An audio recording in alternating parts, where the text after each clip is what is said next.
Hai teman-teman, perkenalkan nama saya Gratia Yohanina Boibahi dari Prodi Pariwisata Angkatan 2024. Di video kali ini saya akan membahas materi dari mata kuliah pengantar ilmu industri hospitality, yaitu keberlangsungan travel agent dan tantangan teknologi self-reservation. Tujuan saya membahas materi ini ada dua. Yang pertama, menggali dampak teknologi self-reservation terhadap keberlangsungan travel agent tradisional. Yang kedua, menyampaikan dampak teknologi reservation bagi konsumen dan industri hospitality. Tanpa berlama-lama lagi, mari kita simak materinya. Yang pertama, kita akan membahas mengenai peran travel agent di dalam industri pariwisata. Travel agent berperan sebagai penasihat terpercaya bagi para wisatawan. Mengapa? Karena mereka memiliki pengetahuan yang lebih mendalam mengenai berbagai tempat destinasi, akomodasi, dan berbagai jenis transportasi. Para pelanggan lebih mengandalkan para travel agent untuk merencanakan jalur perjalanan mereka karena mereka lebih mengetahui dan mereka akan mengurus mulai dari pemesanan tiket dan hotel.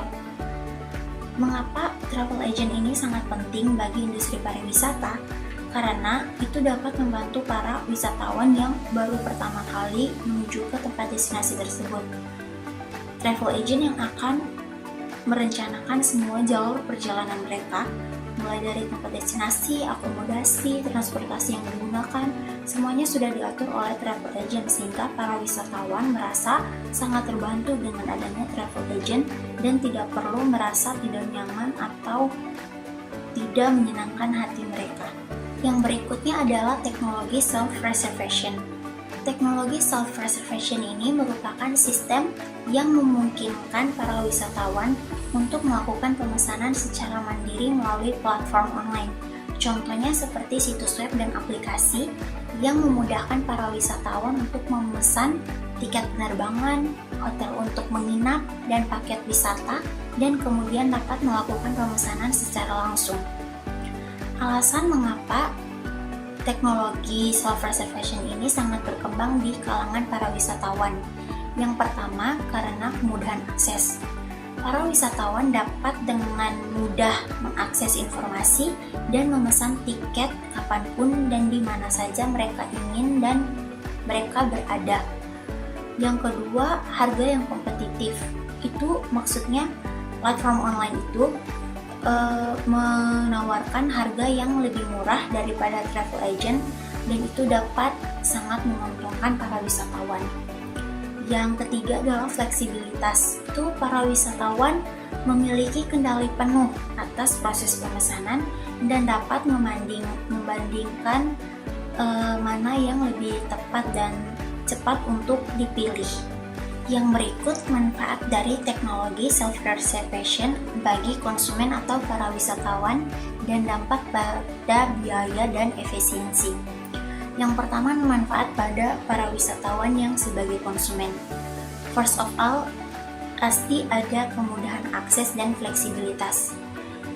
Sama seperti yang sudah saya jelaskan sebelumnya, kemudahan akses dan fleksibilitas itu seperti para wisatawan dapat dengan mudah mengakses informasi dan memesan tiket hotel, tiket penerbangan, atau paket wisata kapanpun dan di mana saja mereka berada. Dan para wisatawan juga memiliki kendali penuh atas proses pemesanan tersebut. Yang kedua adalah pilihan yang lebih luas dan harga yang kompetitif. Para wisatawan pasti akan memilih tempat destinasi atau tempat wisata yang harganya bisa dijangkau. Yang ketiga adalah pengalaman personalisasi yang lebih baik. Sebagai wisatawan, 90% pasti akan memilih tempat wisata yang sangat sesuai dengan personalisasinya. Nah, melalui platform online ini, para wisatawan bisa melihat tempat wisata yang sangat cocok dengan personalisasinya. Kenapa? Agar mereka bisa merasa nyaman dan merasa cocok dengan personalisasinya agar bisa mendapat pengalaman yang baik di tempat wisata tersebut mengenai personalisasinya. Nah, dampak pada biaya dan efisiensi yang pertama dapat mengurangi biaya operasional penyedia layanan. Yang kedua, meningkatkan efisiensi dari proses pemesanan tiket atau pemesanan perjalanan destinasi itu sendiri. Yang berikut adalah tantangan bagi travel agent. Yang pertama adalah penurunan permintaan akan layanan perantara.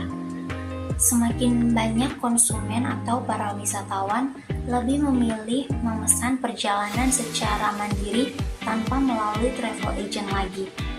Yang kedua, kebutuhan untuk lebih beradaptasi pada teknologi yang baru.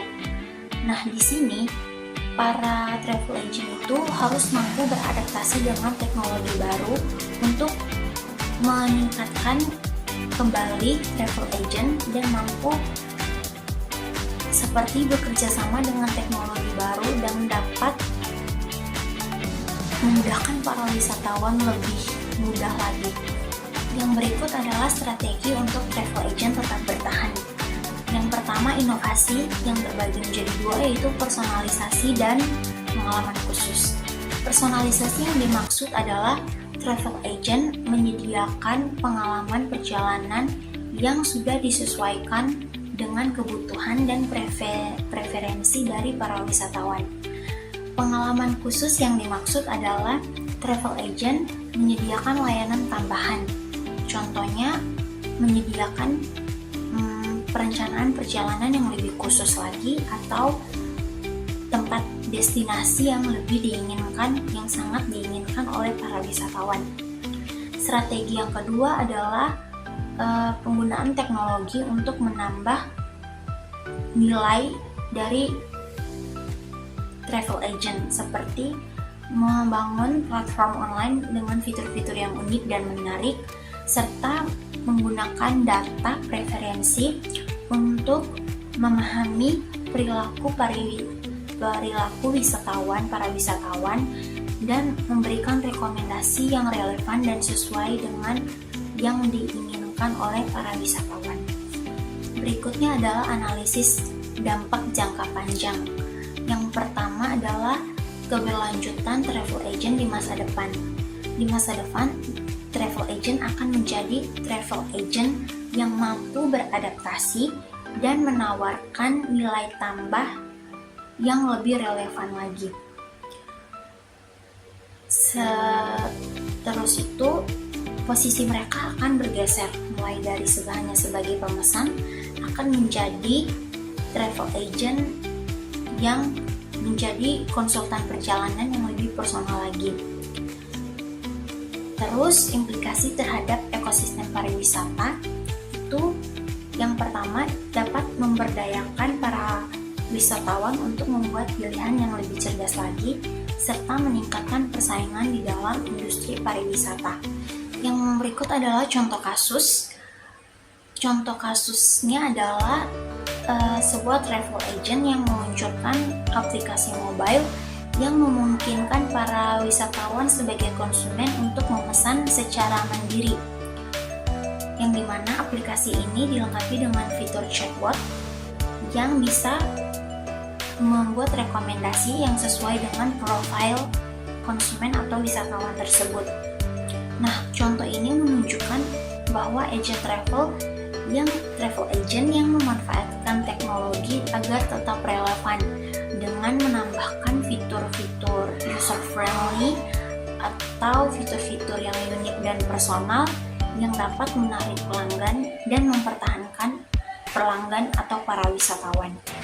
Di video kali ini saya akan membahas tugas proyek yang kedua dari mata kuliah pengantar ilmu industri hospitality dengan judul tugasnya Dampak Perkembangan Teknologi Terhadap Tren Perjalanan Wisatawan di Era Digital.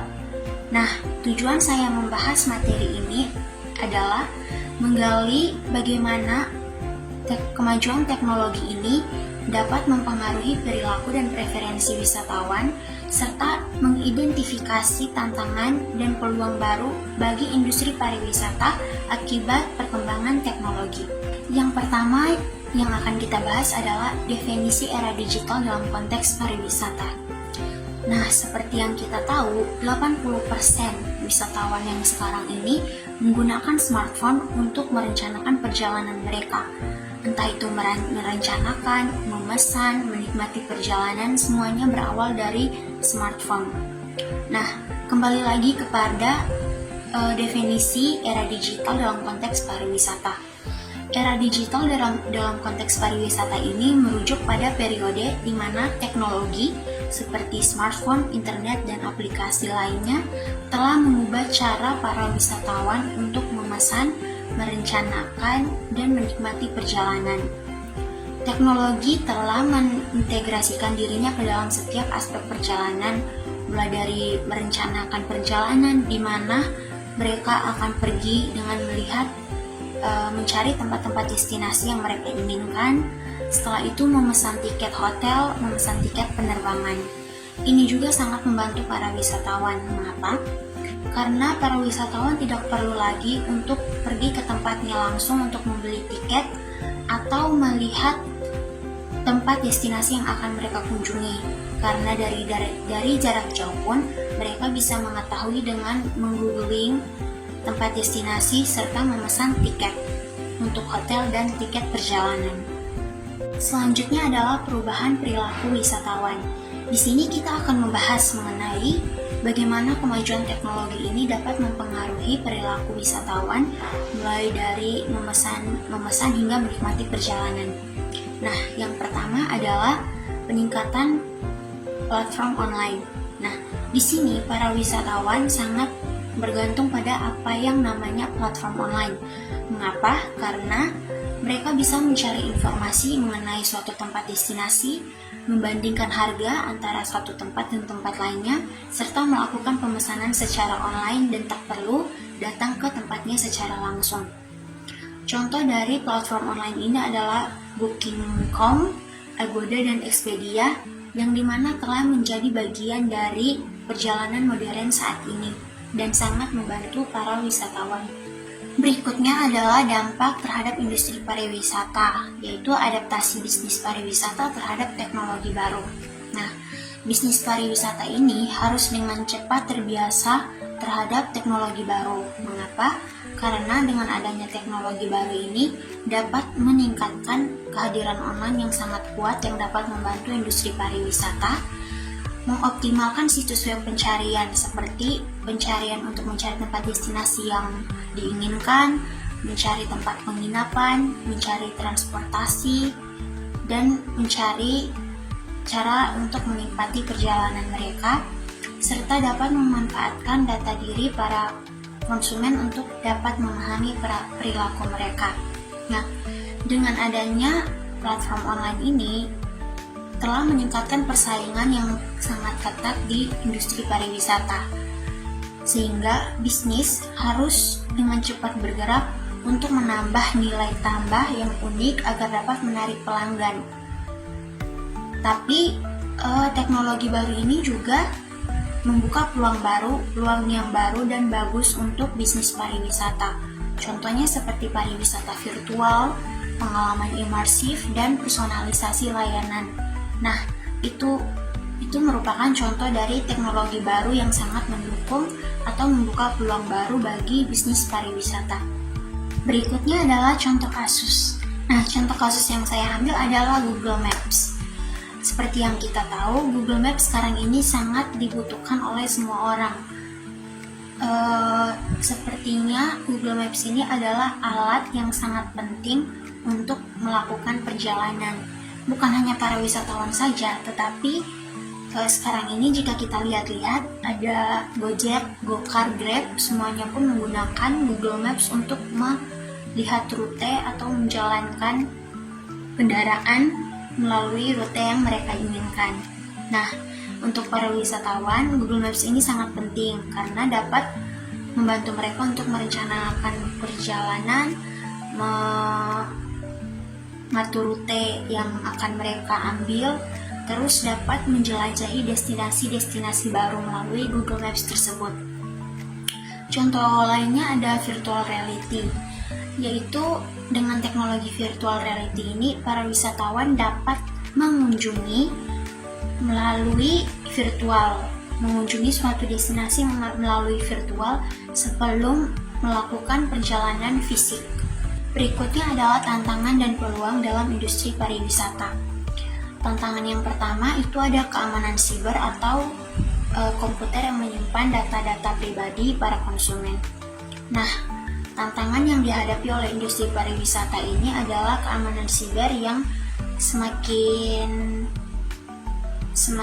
hari semakin kompleks, semakin sulit karena mereka melindungi data-data pribadi yang sangat penting untuk para pelanggan. Selanjutnya ada ketergantungan pada teknologi yang berlebihan. Nah, terlalu bergantung pada teknologi ini juga dapat mengganggu atau beresiko mengganggu sistem teknologi karena banyak yang menggunakan teknologi. Peluang pertumbuhannya adalah teknologi menawarkan peluang yang besar untuk pertumbuhan pariwisata seperti peningkatan produk, peningkatan layanan jasa atau layanan baru, peningkatan efisiensi operasional, dan personalisasi pengalaman pelanggan. Nah, kesimpulan yang diambil dari materi ini adalah teknologi digital membawa pengaruh yang sangat besar terhadap industri pariwisata, mulai dari perubahan perilaku wisatawan, persaingan yang makin ketat, serta munculnya peluang baru yang terus menuntut bisnis pariwisata untuk terus beradaptasi. Keberhasilan era digital ini sangat ditentukan oleh kemampuan bisnis pariwisata dalam memanfaatkan teknologi untuk menciptakan pengalaman yang menarik dan tak terlupakan bagi para pelanggan. Di video kali ini saya akan membahas mengenai video proyek ketiga dari mata kuliah Pengantar Ilmu Industri Hospitality.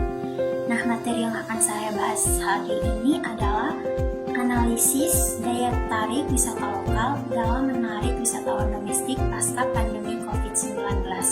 Tujuan saya membahas materi ini adalah menganalisis potensi wisata lokal dalam konteks pariwisata dan menyusun strategi untuk menarik wisatawan domestik.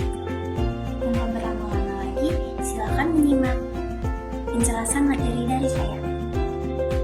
Pandemi COVID memberikan dampak yang sangat besar terhadap industri pariwisata. Nah, beberapa dampak yang secara umum berdampak pada Indonesia itu, yang pertama, penurunan wisatawan secara drastis. Entah itu wisatawan domestik ataupun mancanegara itu mengalami penurunan yang drastis karena adanya akibat dari pembatasan perjalanan dan juga penutupan usaha-usaha pariwisata. Yang kedua adalah penutupan usaha pariwisata. Banyak sektor-sektor pariwisata seperti hotel, restoran, villa, atau akomodasi pariwisata itu ditutup karena minimnya pengunjung dan juga ada yang gulung tikar sehingga dapat menutup usaha-usaha pariwisata itu. Kehilangan pendapatan. Nah, beberapa tempat yang menjadikan sektor pariwisata itu menjadi pendapatan utama mereka akan kehilangan pendapatan secara drastis karena dari sektor pariwisata mereka mendapatkan pendapatan. Pada saat pandemi, minimnya para wisatawan yang datang akan mengganggu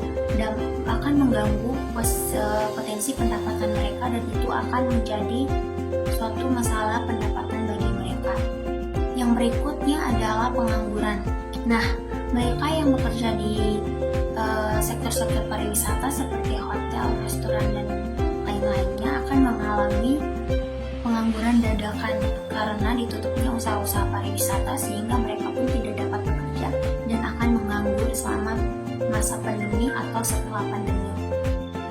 Terakhir adalah perubahan perilaku wisatawan. Nah, setelah pandemi, para wisatawan akan lebih cenderung untuk memilih tempat wisatawan yang terdekat memperhatikan protokol kesehatan dan tidak jauh dari jangkauan tempat tinggal mereka, karena jika tempat tinggal mereka itu kayak sudah terbebas dari COVID, nah mereka pasti akan memilih tempat destinasi atau wisata yang terdekat dengan mereka karena kemungkinan tempat itu juga sudah bebas. Hal lainnya, kalau misalnya mereka pergi ke tempat destinasi yang jauh yang belum tentu sudah terbebas dari COVID atau belum, sehingga wisatawan itu yang seharusnya pergi ke tempat wisata yang lebih jauh untuk lebih menarik, mereka akan akhirnya lebih memilih untuk pergi ke wisatawan terdekat untuk terbebas atau tidak terkena COVID-19. Topik yang berikutnya adalah potensi wisata lokal, lebih tepatnya keunikan dan keberagaman destinasi wisata lokal. Nah, setiap yang pertama yang akan kita bahas adalah keunikan wisata lokal terlebih dahulu. Nah, di Indonesia pasti mempunyai keunikan-keunikan yang menjadi daya tarik wisatawan tersendiri. Seperti keunikan dari alam, itu Indonesia memiliki banyak sekali pantai, pegunungan, bukit yang indah dan dapat menjadi daya tarik bagi para wisatawan. Selain alam, ada juga budaya. Itu Indonesia memiliki berbagai budaya seperti adat istiadat, tarian, kuliner khas, makanan khas yang menjadi, dan itu masing-masing berbeda-beda dan mempunyai arti masing-masing, sehingga bisa menarik para wisatawan untuk mengetahui budaya-budaya kita yang beraneka ragam. Selanjutnya ada sejarah. Nah, sejarah ini contohnya Candi Borobudur dan Candi Prambanan. Nah, itu kan merupakan candi bersejarah. Nah, menjadi daya tarik karena para wisatawan pasti penasaran kenapa candi ini bisa ada, candi ini bisa dibangun, atau sejarahnya bagaimana. Itu pasti akan menjadi daya tarik tersendiri bagi para wisatawan. Yang berikutnya adalah keberagaman destinasi wisata lokal. Nah, selain keunikan, Indonesia juga memiliki keberagaman destinasi wisata lokal. Seperti contohnya, yang pertama desa wisata. Nah, desa wisata ini adalah sebuah desa yang menjadi tempat wisata juga, sehingga dapat memungkinkan para wisatawan itu berinteraksi dengan masyarakat di desa tersebut secara langsung. Yang kedua ada wisata alam, kurang lebih seperti di bagian keunikan, cuman penjelasan di keunikan itu seperti kalau alam itu berarti pantai yang indah, mengenai alam. Cuman di bagian keberagaman ini saya akan membahas tentang apa yang dilakukan atau secara tidak langsung melibatkan para wisatawan. Nah, di wisata alam ini para wisatawan yang menyukai atau mencintai alam itu akan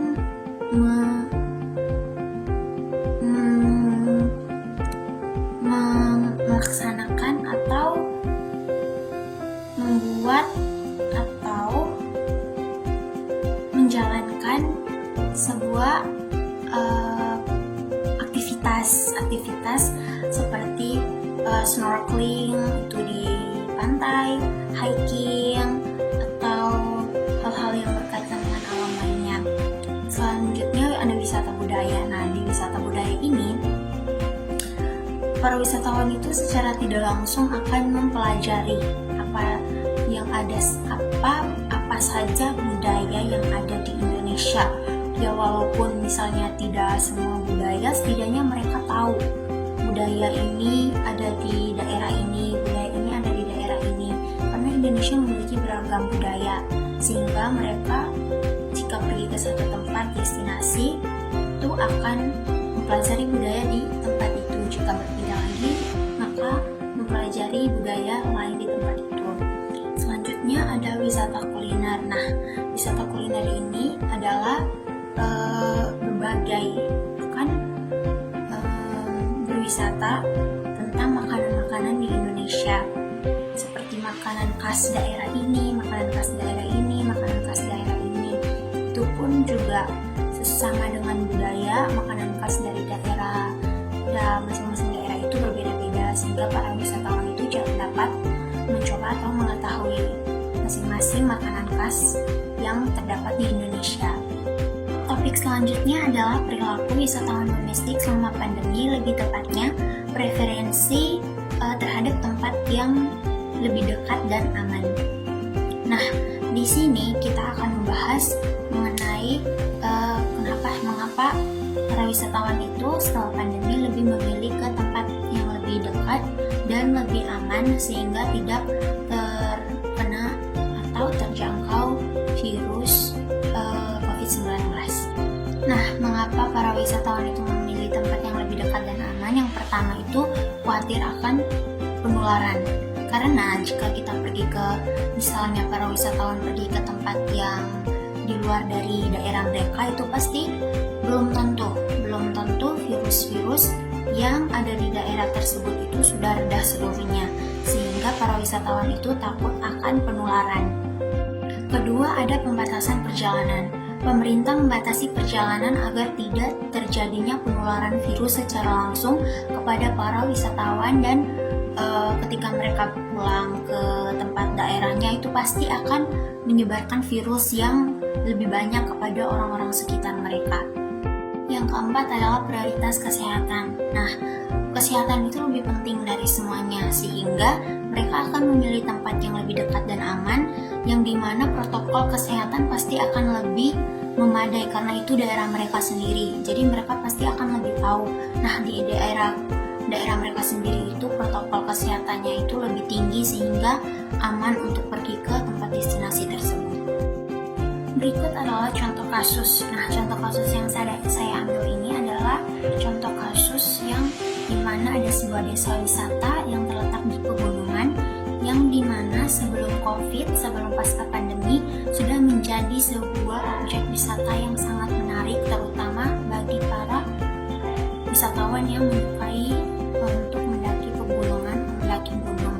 Nah, setelah terjadinya pandemi itu, mereka mengalami penurunan wisatawan karena itu juga sangat berpengaruh. Nah, untuk menarik kembali wisatawan domestik, desa wisata ini melakukan semacam analisis secara mendalam terhadap daya tarik yang mereka miliki.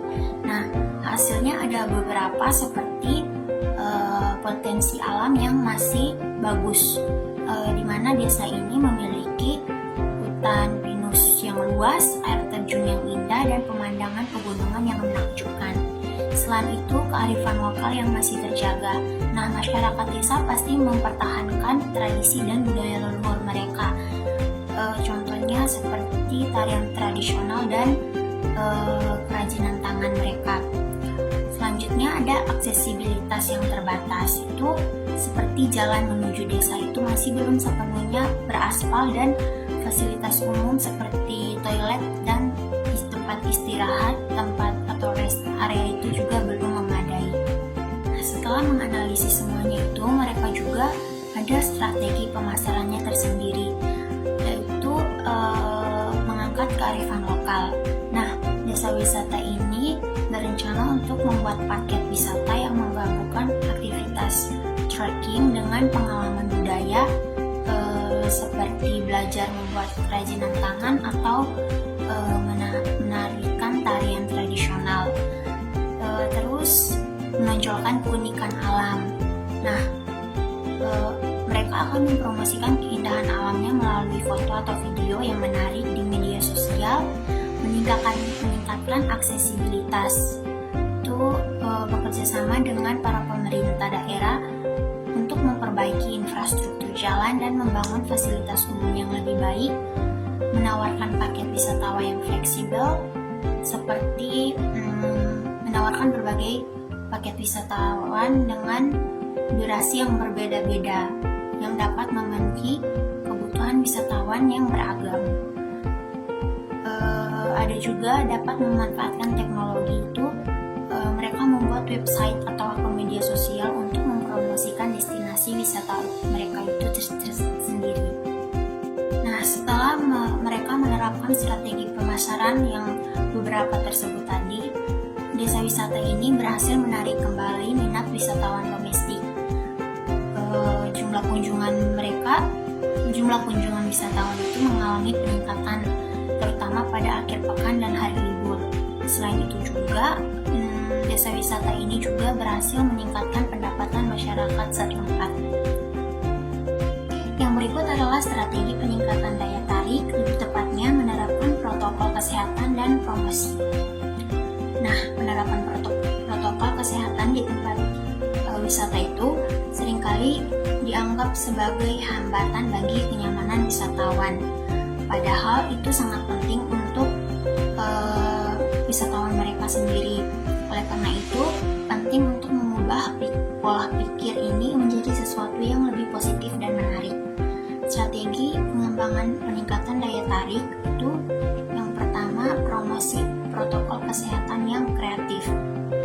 Nah, di sini bisa dilakukan dengan cara kampanye edukasi seperti menggunakan bahasa yang mudah dipahami oleh para wisatawan dan video pendek untuk menjelaskan betapa pentingnya protokol kesehatan.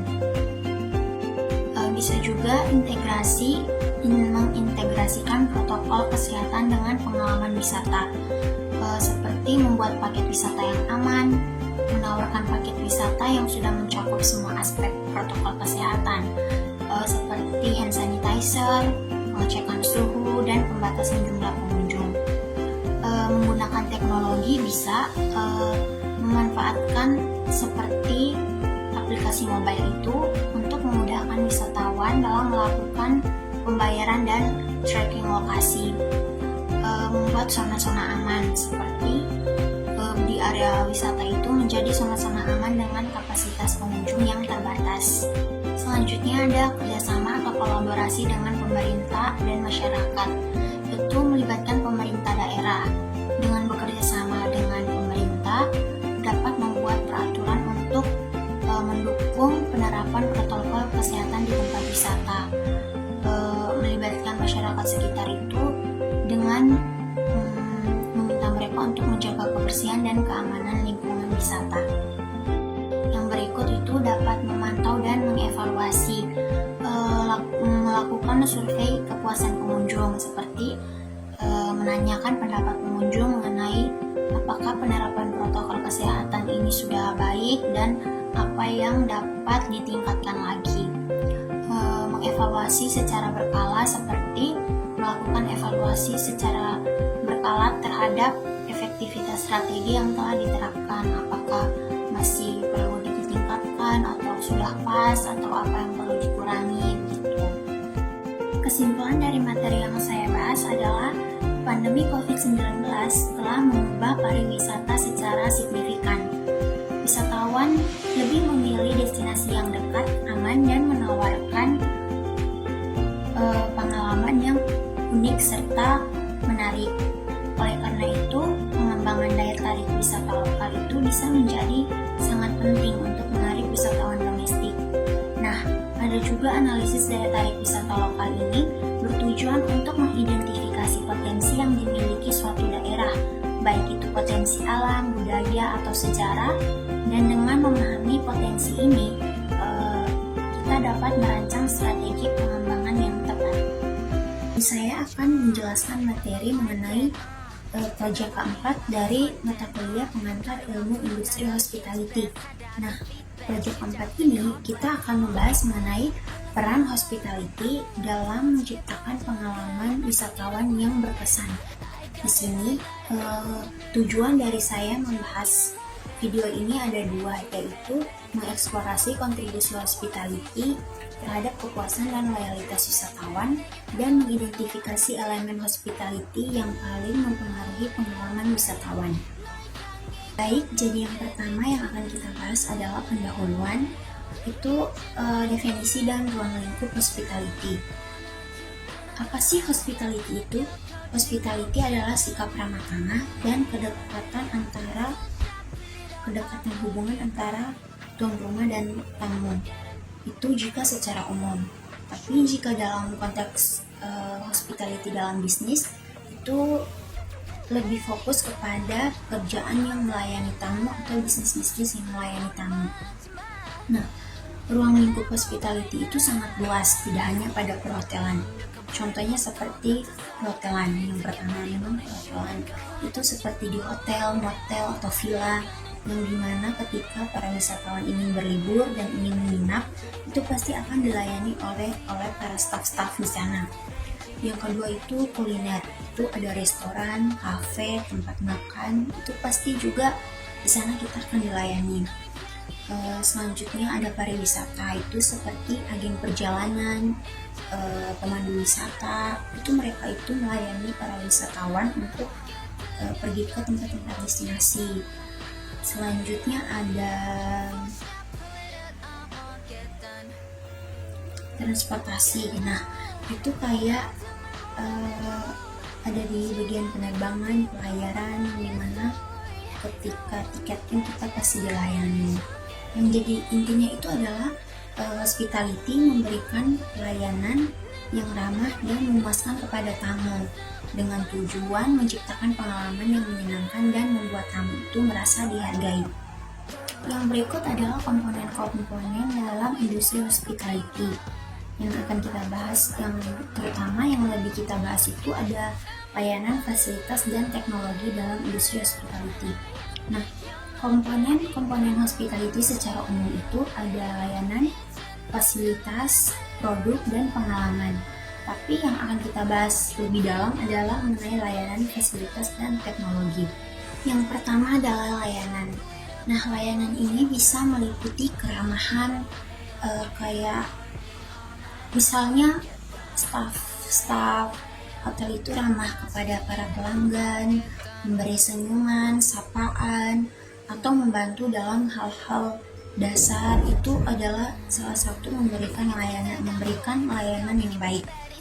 Selanjutnya ada keahlian untuk memahami suatu tentang produk layanan yang ditawarkan, menyesuaikan layanan sesuai dengan kebutuhan yang dibutuhkan oleh para pelanggan, dan juga ada sifat atau sikap problem solving, karena jika ada masalah antara satu pelanggan dan pelanggan yang lain, bisa mempunyai kemampuan untuk mengatasi masalah dengan cepat dan efektif. Selanjutnya itu fasilitas, seperti kamar tamu yang bersih, nyaman, rapi, dan memuaskan pelanggan.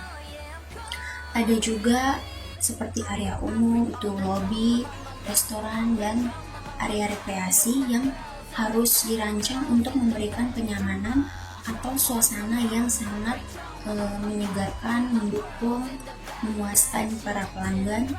Dan juga ada penggunaan teknologi untuk meningkatkan kenyamanan tamu seperti kunci elektronik, wifi gratis, dan fasilitas hiburan.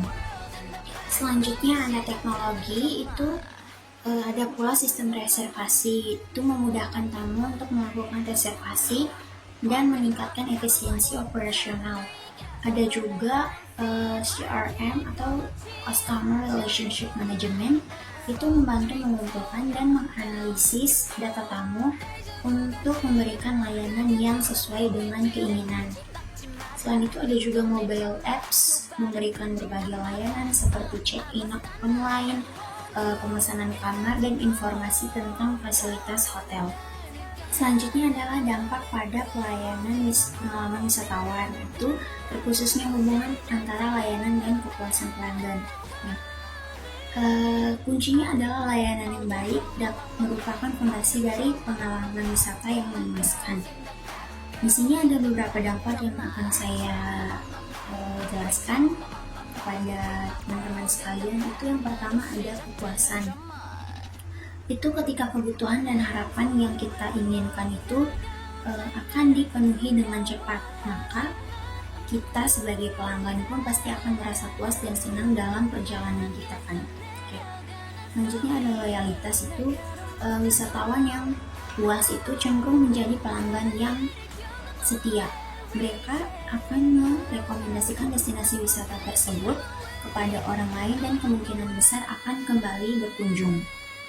Ada juga persepsi layanan yang baik, itu akan membentuk persepsi positif wisatawan yang datang ke sana terhadap suatu destinasi wisata. Mereka akan mengingat pengalaman yang menyenangkan dan akan memiliki kesan yang baik terhadap tempat tersebut. Berikutnya ada word of mouth.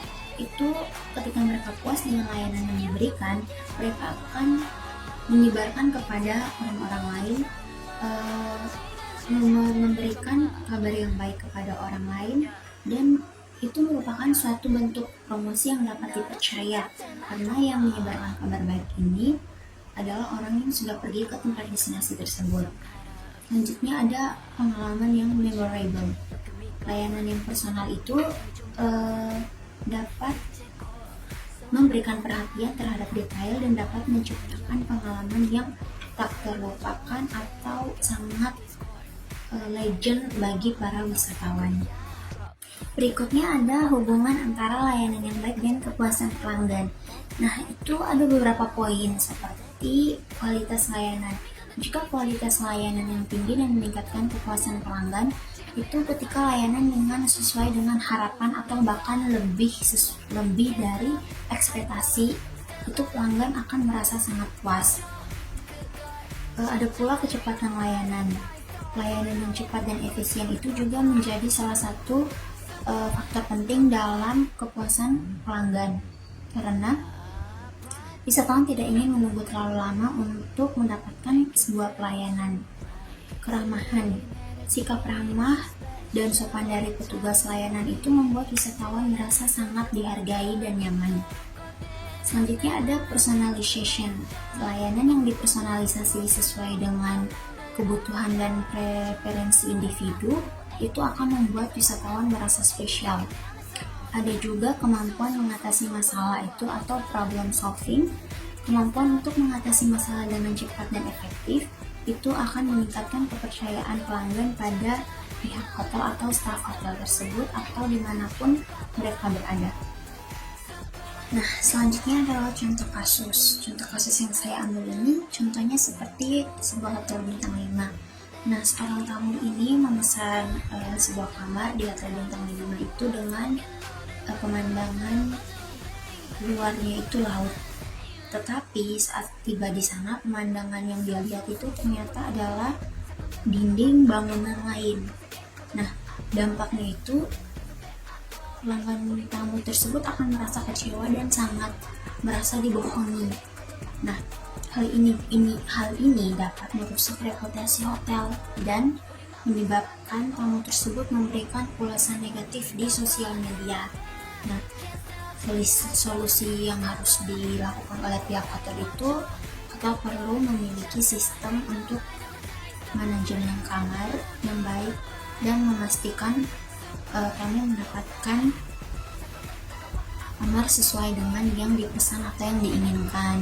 Dan juga hotel juga perlu memberikan kompensasi pada tamu seperti upgrade kamar atau diskon untuk menginap kali berikutnya. Berikutnya adalah strategi membangun pengalaman berkesan, khususnya personalisasi layanan dan feedback pelanggan. Untuk menciptakan pengalaman yang tak terlupakan bagi pelanggan itu ada beberapa yang dapat diterapkan. Yang pertama, personalisasi layanan. Seperti awalnya kita harus mengenali pelanggan dulu, mengumpulkan data pelanggan sebanyak mungkin seperti preferensi, sejarah pembelian, dan hari ulang tahun. Mungkin bisa menyediakan sesuai yang dia inginkan. Misalnya, jika dia ulang tahun mungkin bisa merayakan atau menyiapkan kue atau something yang berkaitan dengan ulang tahun. Lalu menyesuaikan penawaran, menggunakan data yang sudah dikumpulkan tadi untuk memberikan penawaran yang relevan dan menarik bagi para pelanggan. Selanjutnya ada personalisasi komunikasi. Itu menggunakan nama pelanggan dalam setiap komunikasi, baik itu email, SMS, ataupun panggilan telepon. Mengapa? Itu nanti menurut pelanggan kayak, saya merasa diingat, saya merasa dihargai jika memanggil nama. Lalu ada juga segmentasi pelanggan. Itu untuk pelanggan yang menjadi kelompok-kelompok kayak berdasarkan karakteristik tertentu itu untuk memberikan penawaran yang lebih spesifik. Kalau misalnya pelanggan ini masuk kepada kelompok yang suka berbelanja, nah itu pasti akan memberikan penawaran seperti tempat belanja yang bagus di mana, terus apa saja yang bisa di shopping di situ gitu. Yang kedua itu ada feedback pelanggan. Itu mengumpulkan feedback awalnya seperti menggunakan survei, formulir online, atau kotak saran untuk mengumpulkan feedback dari pelanggan, masukan-masukan, pendapat, terus menganalisis feedback tersebut. Ketika sudah diterima, akan kita mengidentifikasi tren dan pola dalam feedback untuk mengetahui apa yang disukai dan tidak disukai oleh para pelanggan, dan kita bisa menyediakan itu atau mengurangi itu. Tindak lanjuti feedback itu menunjukkan kepada pelanggan bahwa feedback mereka diperhatikan dengan menanggapi dan mengambil tindakan yang diperlukan. Yang terakhir itu membuat perubahan, itu dengan menggunakan feedback untuk memperbaiki produk, layanan, atau proses pada bisnis. Selanjutnya adalah kesimpulan, yaitu ringkasan peran dalam hospitality. Nah, hospitality itu secara singkat merupakan seni menyambut dan melayani tamu dengan baik itu dalam skala kecil seperti tamu di rumah, hingga dalam skala besar seperti industri perhotelan, dan prinsip dasarnya itu sama, membuat tamu merasa nyaman, dihargai, dan mendapatkan pengalaman yang menyenangkan. Peran hospitality secara detail, yang pertama membangun hubungan. Hospitality itu merupakan jembatan untuk membangun hubungan yang baik antara penyedia layanan dan pelanggan. Hubungan ini akan meningkatkan loyalitas pelanggan dan menciptakan nilai positif. Yang kedua adalah membedakan bisnis. Dalam dunia bisnis yang kompetitif, hospitality menjadi salah satu faktor yang membedakan satu bisnis dengan bisnis yang lainnya. Pelayanan yang ramah dan personal dapat membuat bisnis hospitality ini lebih menarik bagi para pelanggan. Selanjutnya adalah meningkatkan kepuasan pelanggan. Ketika pelanggan merasa dihargai dan mendapatkan apa yang dia inginkan dengan baik, maka pelanggan akan merasa puas dan cenderung untuk kembali lagi ke tempat destinasi tersebut. Selanjutnya, meningkatkan pendapatan. Kepuasan pelanggan yang tinggi akan berdampak positif pada peningkatan pendapatan bisnis. Seperti pelanggan yang puas cenderung untuk merekomendasikan bisnis itu kepada orang lain, dan banyak pelanggan yang akan datang lagi. Dapat juga membentuk citra positif, di mana hospitality yang baik akan membentuk citra positif bagi satu bisnis, merek, atau bahkan suatu negara. Yuk, proyek kelima, mata kuliah pengantar ilmu industri hospitality. Dengan judul materi kali ini adalah strategi destinasi wisata berkelanjutan untuk menjaga keaslian budaya lokal. Dengan tujuan membahas materi ini yaitu membahas pentingnya pariwisata berkelanjutan dalam pelestarian budaya lokal dan mengidentifikasi strategi yang efektif untuk menjaga keaslian budaya melalui pariwisata. Baik, kita akan mulai dari pendahuluan terlebih dahulu, yaitu definisi pariwisata berkelanjutan. Apa sih pariwisata berkelanjutan itu? Nah, pariwisata berkelanjutan itu merupakan sebuah konsep pariwisata yang menimba-nimbakan dampak jangka panjang terhadap lingkungan sosial, budaya, dan ekonomi, dan dengan tujuan menjaga keseimbangan antara kepentingan ekonomi dan kelestarian alam dan budaya lokal, memberikan manfaat ekonomi yang adil dan berkelanjutan, menjaga pariwisata berkelanjutan untuk generasi yang mendatang, dan juga menjaga atau meminimalkan dampak negatif terhadap lingkungan. Nah, selanjutnya ada pentingnya menjaga melestarikan budaya lokal. Di sini kita akan melihat dari pandangan dua nilai, yaitu nilai ekonomi dan nilai sosial. Yang pertama adalah nilai ekonomi. Nilai ekonomi ini ada produk budaya yaitu kerajinan tangan, makanan tradisional, dan produk budaya lainnya itu dapat menjadi komoditas yang bernilai tinggi dan dapat dipasarkan secara luas. Selanjutnya ada kreativitas yang inovasi, yang dimana maksudnya itu adalah pelestarian budaya dapat mendorong munculnya ide-ide kreatif dan inovatif yang dapat diaplikasikan dalam berbagai bidang seperti desain, fashion, dan kuliner. Selanjutnya ada nilai sosial. Itu yang pertama dapat meningkatkan kualitas hidup. Itu maksudnya budaya yang hidup dan dinamis dapat meningkatkan kualitas hidup masyarakat melalui kegiatan-kegiatan sosial dan budaya. Yang berikut ada mencegah konflik sosial. Itu bermaksud pemahaman dan penghargaan itu terhadap budaya yang berbeda dapat mencegah terjadinya konflik sosial. Berikutnya kita akan membahas mengenai strategi pariwisata berkelanjutan. Yang akan kita lihat pertama adalah pengembangan komunitas. Pengembangan komunitas itu adalah kunci keberhasilan pariwisata berkelanjutan yang melibatkan masyarakat lokal secara aktif sehingga dapat menciptakan pariwisata yang lebih adil dan berkelanjutan. Beberapa strategi yang dapat diterapkan adalah pemberdayaan masyarakat, pelestarian budaya, dan infrastruktur yang ramah lingkungan.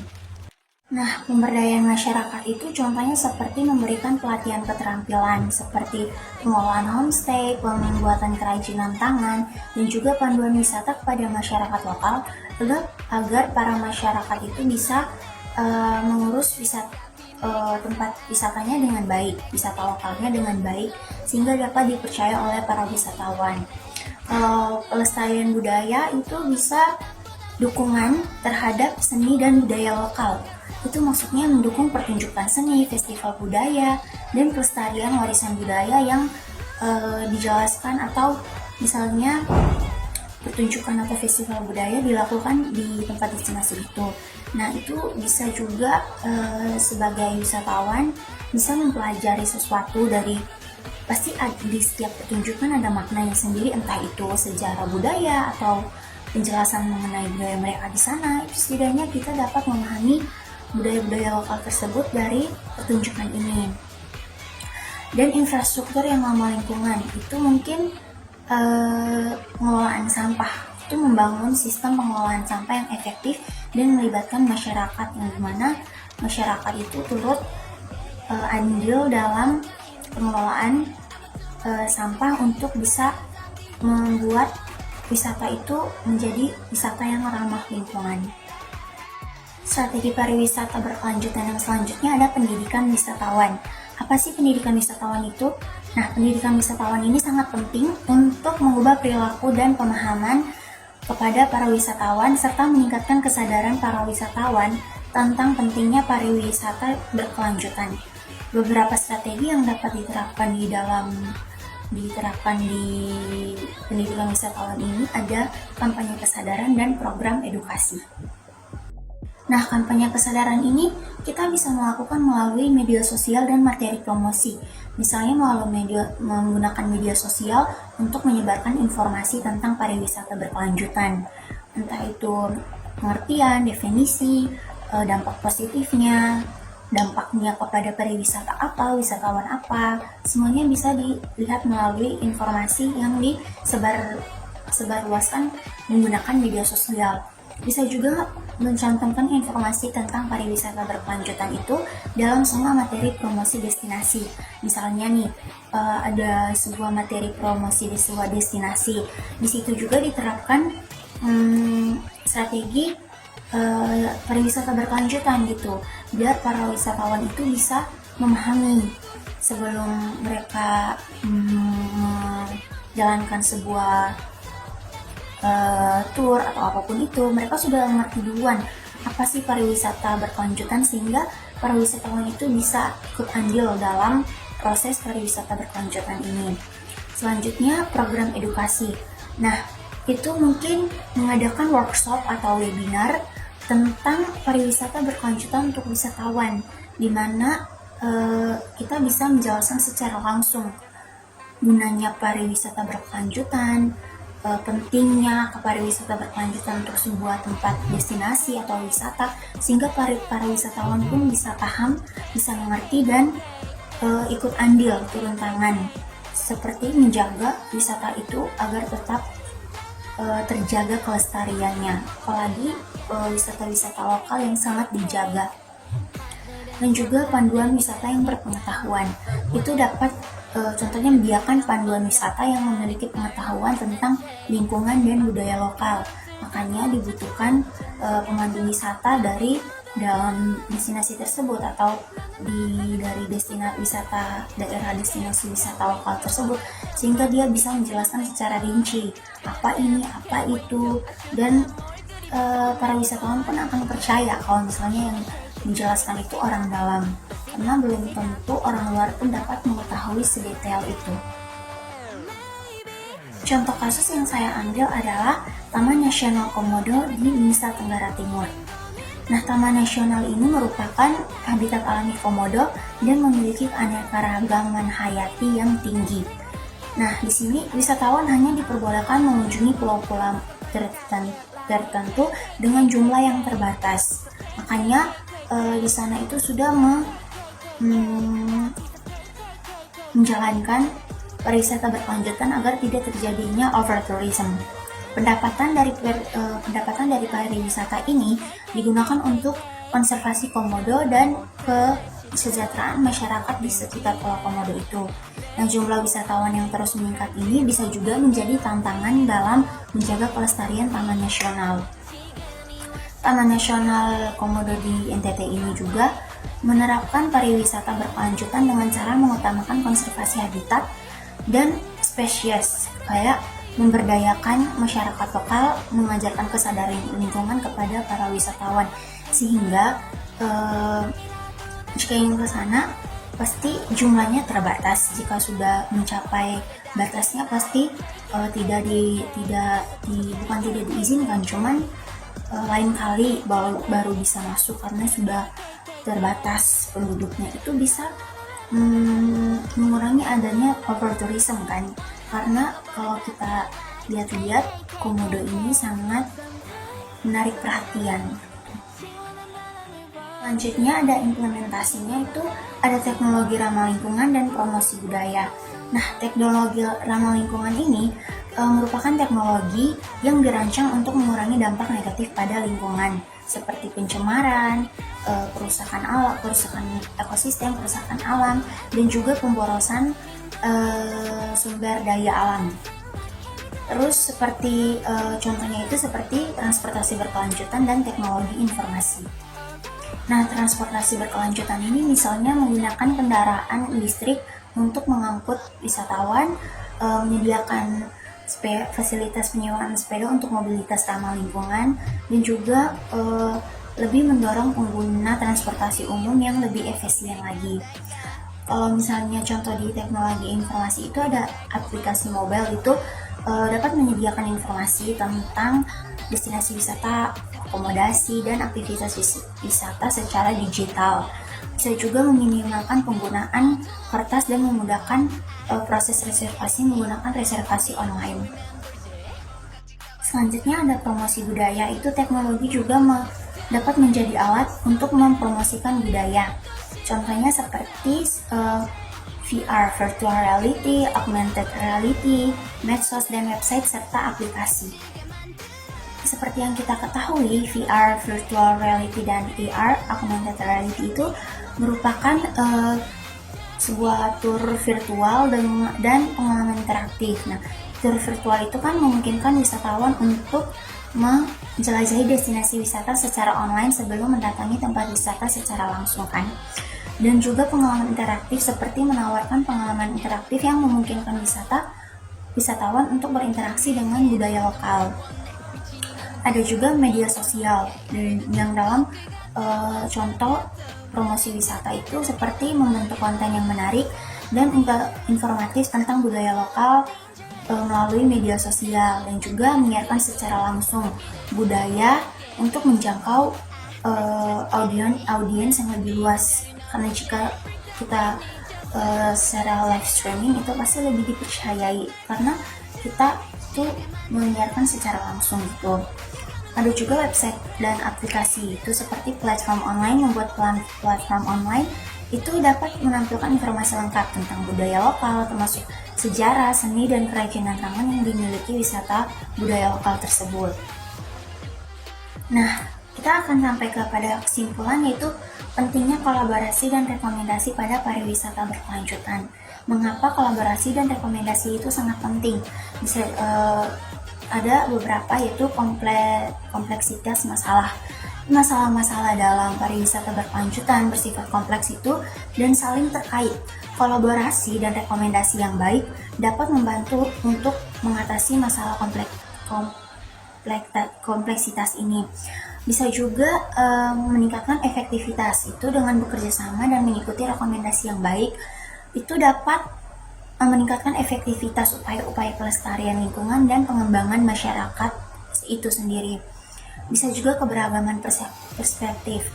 Itu setiap pihak memiliki perspektif yang berbeda-beda kan terhadap sebuah masalah pariwisata, entah itu perspektif yang rumit atau perspektif yang sederhana. Intinya berbagai-bagai perspektif, dan kolaborasi itu memungkinkan untuk mempertimbangkan berbagai perspektif dan menemukan solusi yang tepat untuk menyelesaikan masing-masing dari perspektif itu, atau misalnya menyatukan berbagai macam perspektif menjadi sebuah kesimpulan dan mencari solusi atau jalan keluarnya. Kesimpulan akhirnya itu kolaborasi dan rekomendasi adalah dua hal yang saling melengkapi dalam mewujudkan pariwisata berkelanjutan. Dengan bekerja sama di dalam pariwisata berkelanjutan ini dan mengikuti rekomendasi yang baik, itu dapat menciptakan pariwisata yang memberikan manfaat bagi semua pihak, baik masyarakat lokal maupun para wisatawan ataupun para pebisnis yang dapat menjaga kelestarian budaya lokal. Penjelasan materi mata kuliah pengantar ilmu industri hospitality. Kali ini saya akan membahas materi proyek yang ke-6 dengan judul materinya adalah peran pariwisata sebagai alat untuk pengembangan ekonomi lokal di daerah tertinggal. Tujuan saya membahas materi ini ada dua, yaitu mengkaji bagaimana pariwisata dapat mendorong pengembangan ekonomi di daerah tertinggal dan mengidentifikasi tantangan dan solusi dalam pengembangan pariwisata lokal. Nah, tanpa berlama-lama lagi, mari kita simak materi yang akan dijelaskan oleh saya sendiri. Silakan. Yang pertama adalah pendahuluan. Pendahuluan ini yang akan kita bahas adalah gambaran umum tentang daerah yang tertinggal. Nah, daerah yang tertinggal itu adalah sebuah wilayah yang perkembangannya tertinggal dibandingkan dengan daerah-daerah lain dalam skala nasional. Hal ini bisa terjadi atau bisa dilihat dari beberapa sudut pandang. Bisa juga melalui ekonomi, itu lapangan kerja yang terbatas, pendapatan per kapita yang rendah. Selain itu bisa juga melalui sudut pandang sosial, itu tingkat pendidikan yang rendah dan akses kesehatan yang belum memadai. Terus ada juga letak geografisnya yang mungkin kurang mendukung, rentan terhadap bencana alam, dan juga letak geografisnya yang sangat sulit untuk dijangkau. Sehingga kesimpulannya, daerah tertinggal ini merupakan sebuah daerah yang masih dibilang belum memadai secara umumnya, mulai dari ekonomi, sosial, geografis, semuanya itu belum memadai, masih terpencil atau tertinggal gitu. Selanjutnya itu ada kontribusi pariwisata dalam masyarakat lokal. Itu ada penciptaan lapangan kerja dan pendapatan. Nah, penciptaan lapangan kerja di sini ada dua macam, yaitu penciptaan lapangan kerja secara langsung dan secara tidak langsung. Secara langsung yang dimaksud sini adalah seperti menciptakan berbagai jenis lapangan seperti akomodasi, restoran, transportasi, dan atraksi wisata. Nah, di sini kalau misalnya akomodasi hotel, berarti petugas itu pasti kalau dibangun hotel, pasti masyarakat pasti akan bisa mendapat pekerjaan seperti menjadi manajer hotel, terus karyawan hotel, bisa juga koki, chef, atau yang mempunyai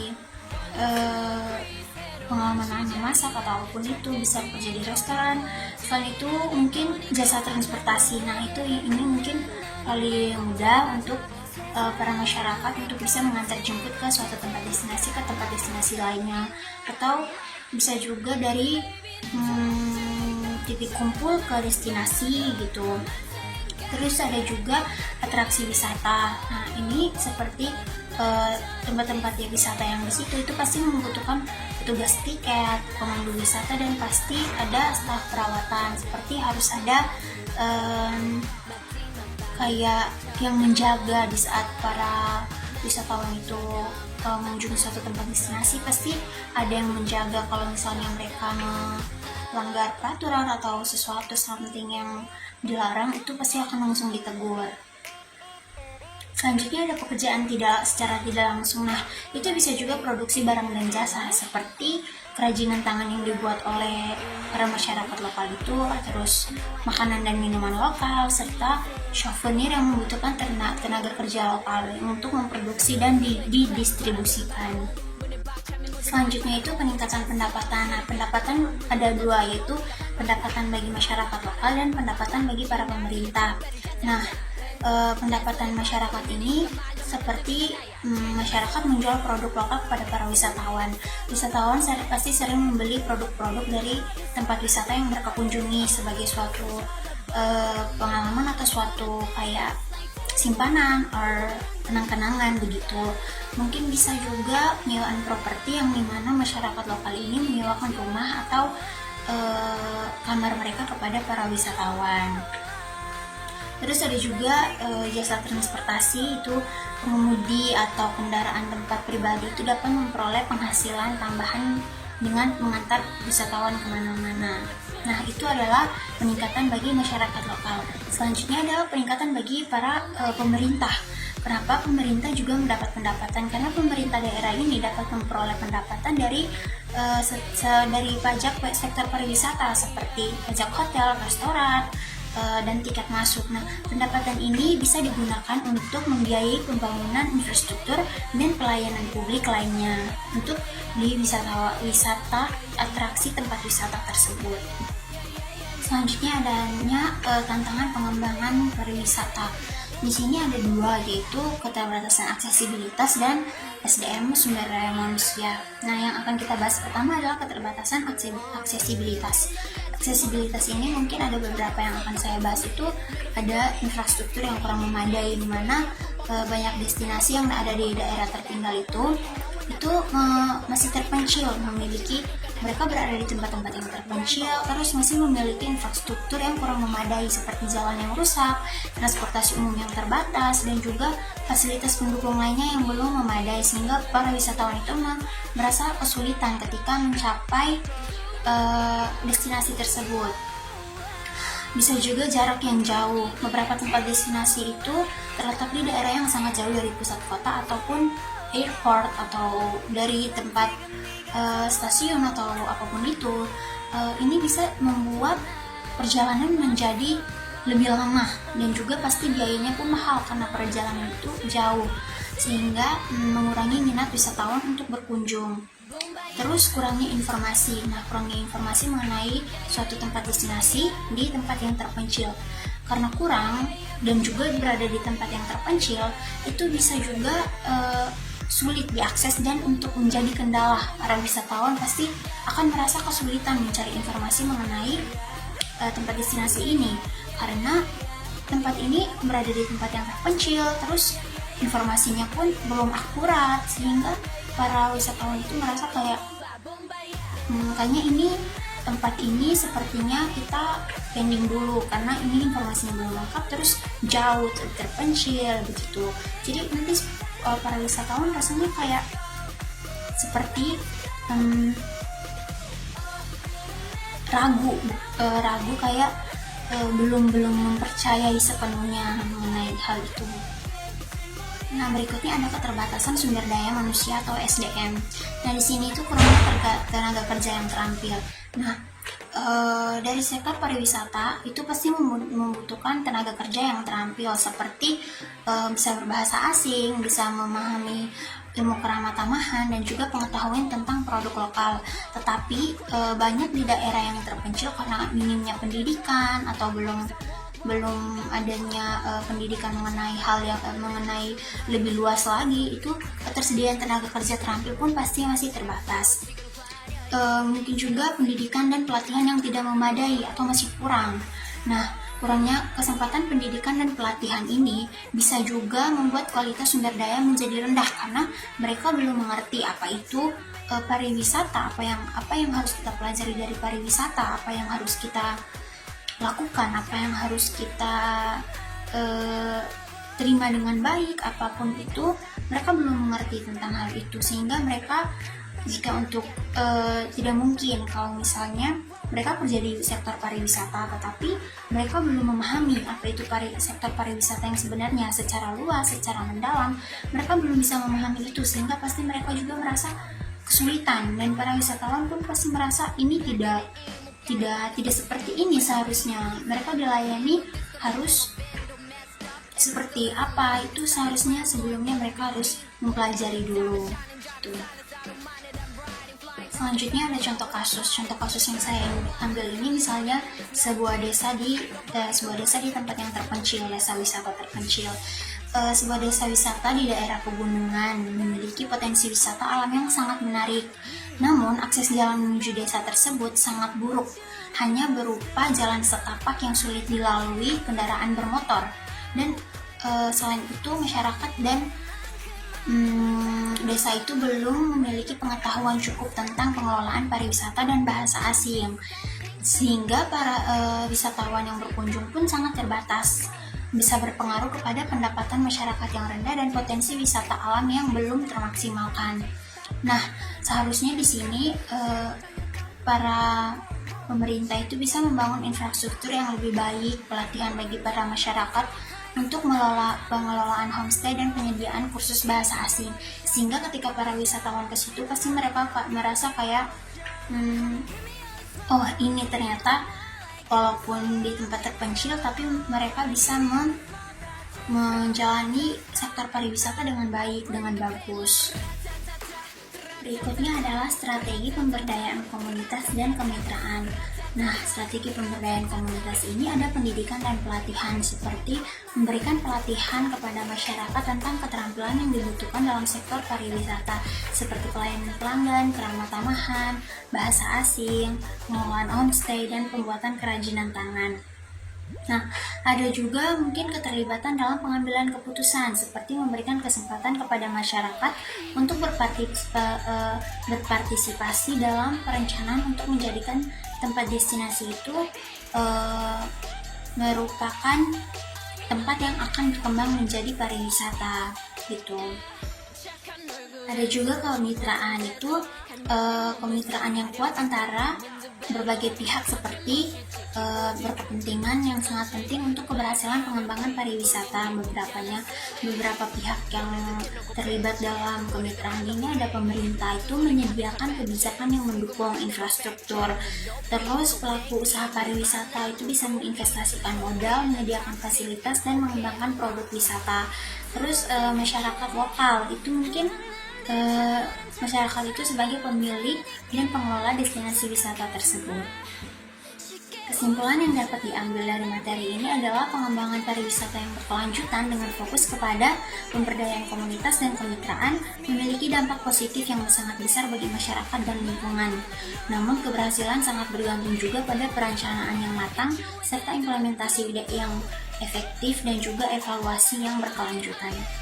Membahas video materi mengenai inovasi dalam pariwisata berkelanjutan untuk mengurangi dampak lingkungan dari mata kuliah Ilmu Pengantar Industri Hospitality Project ke-7. Tujuan saya membahas materi ini ada dua, yaitu mengidentifikasi inovasi-inovasi yang dapat diterapkan dalam pariwisata berkelanjutan dan mengevaluasi dampak positif dari pariwisata berkelanjutan terhadap lingkungan. Silakan menyimak materi yang akan saya bahas selanjutnya. Yang pertama, kita akan membahas mengenai definisi pariwisata berkelanjutan dan pentingnya mengurangi dampak lingkungan. Nah, apa sih pariwisata berkelanjutan itu? Pariwisata berkelanjutan adalah sebuah konsep pariwisata yang dimana bertujuan untuk meminimalisir dampak negatif terhadap lingkungan, sosial, dan budaya, baik sekarang maupun di masa depan. Nah, kegiatan ini juga mengharuskan pariwisata itu yang dilakukan dengan secara bijak, yaitu dengan memperhatikan keseimbangan antara keuntungan ekonomi dan pelestarian lingkungan serta kesejahteraan masyarakat lokal. Nah, mengapa kita mengurangi dampak lingkungan itu sangat penting bagi pariwisata? Yaitu yang pertama, kegiatan pariwisata ini tidak terkendali dan dapat merusak ekosistem, sehingga kita harus melindungi ekosistem seperti terumbu karang, hutan, pantai, dan ekosistem-ekosistem lainnya. Berikutnya, mencegah perubahan iklim, yang dimana pariwisata ini berkontribusi pada emisi gas rumah kaca dan sangat berpengaruh untuk mengurangi jejak karbon. Selanjutnya ada menjaga keindahan alam. Itu lingkungan yang bersih dan sehat akan menarik lebih banyak wisatawan yang meningkatkan kualitas hidup masyarakat ini. Masyarakat yang ada itu misalnya masyarakat lokal atau masyarakat yang ada di situ. Lalu ada mendukung ekonomi lokal, yang dimana pariwisata berkelanjutan ini dapat memberikan manfaat ekonomi jangka panjang bagi masyarakat lokal. Nah, berikutnya ada inovasi teknologi dalam pariwisata berkelanjutan.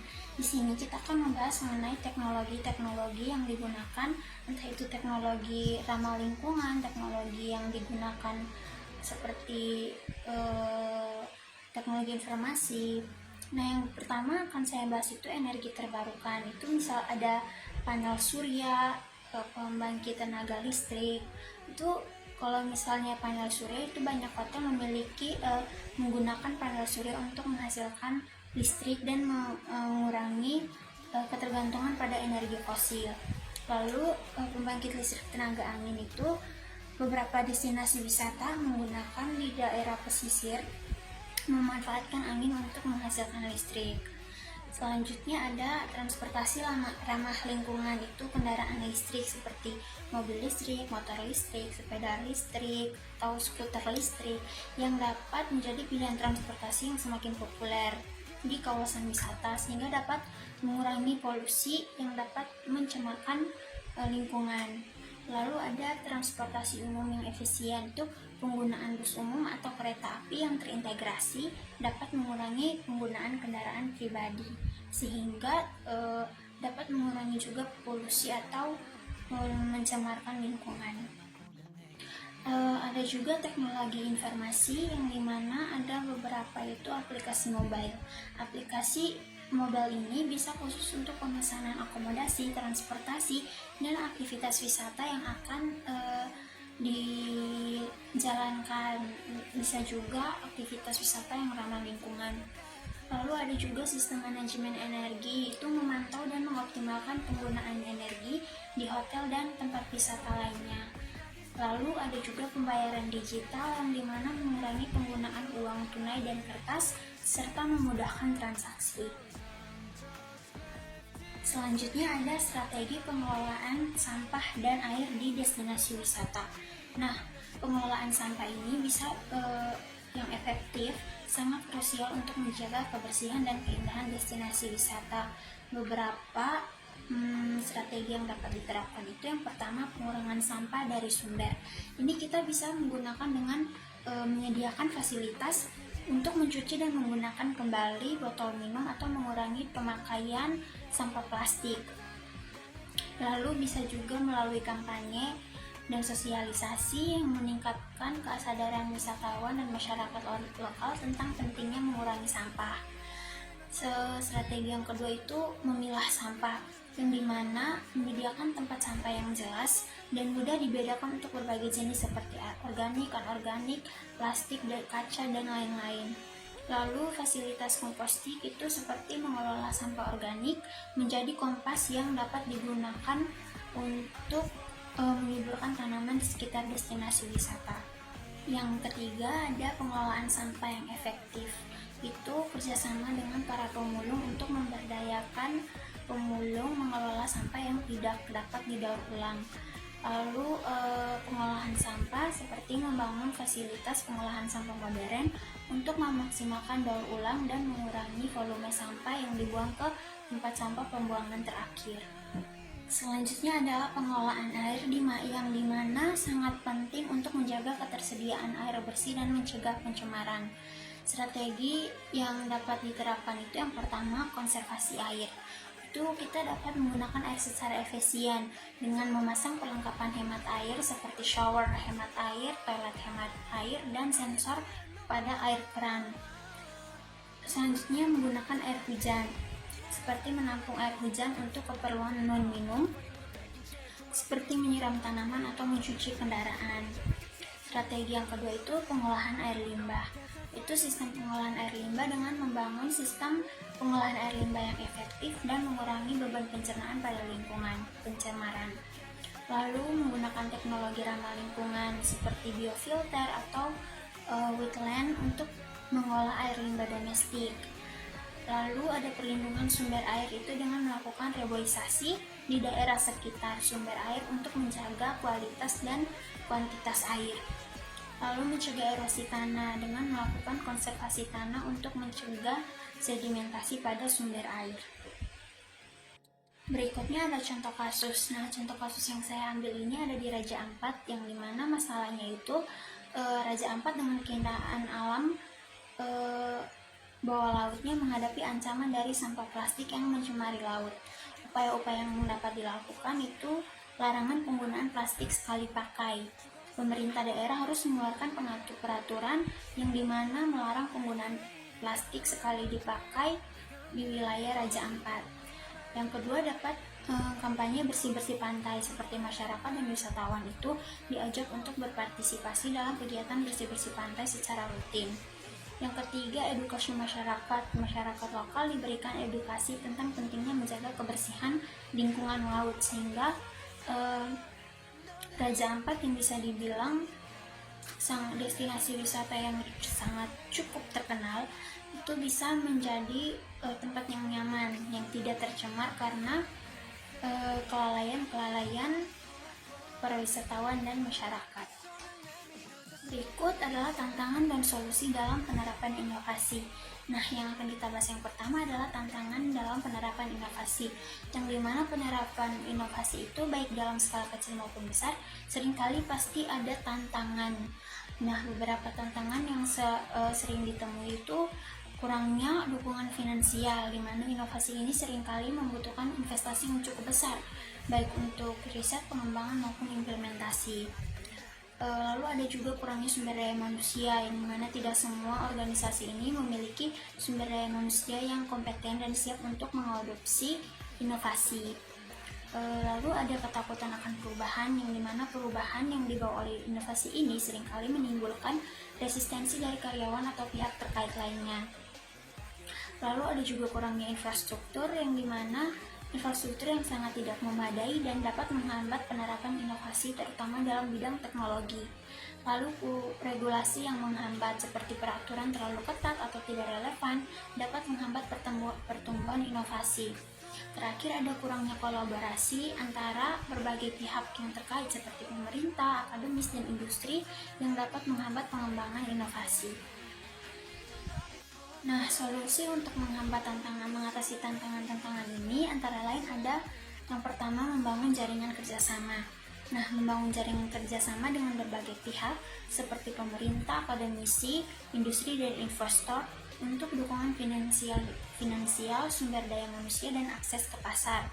Yang kedua, fokus pada inovasi incremental, seperti dimulai dengan inovasi incremental yang lebih kecil dan mudah diadopsi sebelum beralih ke inovasi yang lebih radikal. Selanjutnya, yang ketiga, memberikan pelatihan dan pengembangan, yang dimana melakukan pelatihan dan pengembangan bagi karyawan untuk meningkatkan kompetensi dan kesiapan mereka dalam menghadapi perubahan.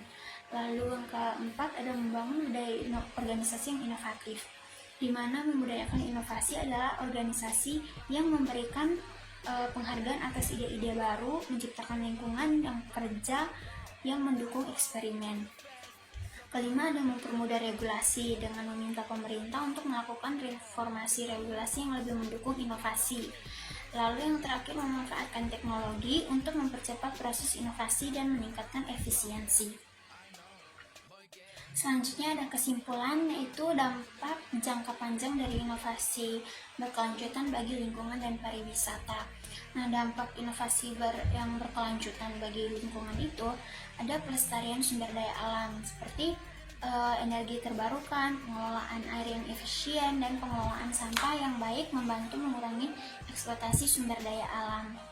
Lalu ada peningkatan kualitas lingkungan, itu teknologi baru dapat membantu membersihkan polusi, mengurangi emisi gas rumah kaca, dan menjaga kualitas udara dan air. Yang ketiga ada mitigasi perubahan iklim, itu dengan mengurangi jejak karbon, inovasi berkontribusi pada upaya global untuk mengatasi perubahan iklim. Yang keempat, perlindungan keanekaragaman hayati, inovasi dapat membantu melindungi habitat alami dan spesies langka. Jika tadi adalah dampak jangka panjang inovasi berkelanjutan bagi lingkungan, maka ini selanjutnya akan ada bagi pariwisata, yang dimana peningkatan daya tarik destinasi wisata yang menerapkan inovasi berkelanjutan akan lebih menarik bagi wisatawan yang sadar lingkungan. Yang kedua, pertumbuhan ekonomi berkelanjutan. Nah, pariwisata berkelanjutan dapat menciptakan lapangan kerja baru dan meningkatkan pendapatan masyarakat lokal secara berkelanjutan. Yang ketiga, penguatan citra destinasi.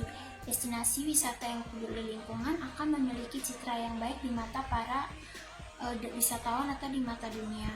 Lalu ada keempat, peningkatan kualitas pengalaman wisatawan. Wisatawan dapat menikmati pengalaman wisata yang lebih menarik dan otentik. Nah, kesimpulannya, inovasi berkelanjutan adalah kunci untuk membangun masa depan pariwisata yang lebih baik. Dengan menerapkan teknologi baru dan pendekatan inovatif, kita dapat menciptakan destinasi wisata tidak hanya menarik tetapi juga berkelanjutan dan ramah lingkungan. Sekian dan terima kasih dari saya. Mohon maaf bila ada kesalahan kata dan maaf juga bila tidak tepat dalam menjelaskan materi. Terima kasih.